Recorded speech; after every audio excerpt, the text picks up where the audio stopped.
Senator Lapid is recognized. You may proceed when you're ready, sir. Salamat po, Sergeant Gopser. Ipapollow up ko lang po yung tanong ni Senator Lacson kanina.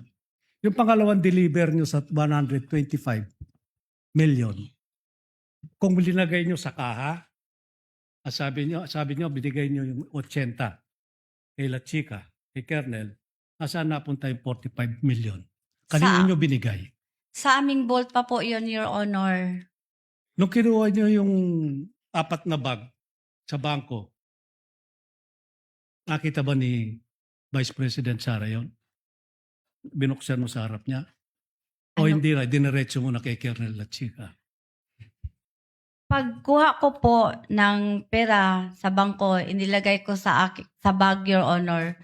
Dinala po namin yon sa opisina po namin at doon po nilagay ko po sa aking extension office, Your Honor. Hindi mo linagay sa vault?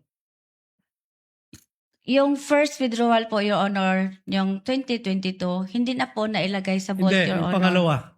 Sabi mo na ibigay mo kay La Chica yung 80. Yung 45 million, saan mo linagay? Sa Kanino mo aming- binigay?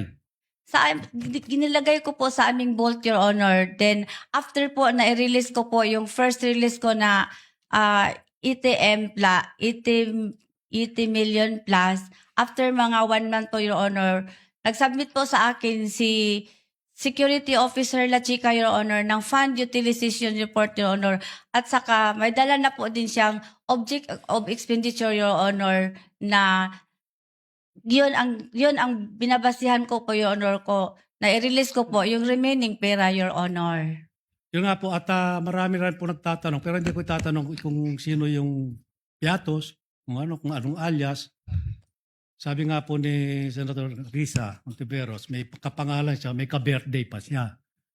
Meron din pong sinabi yung prosecutor na may 2 lapid na nando doon.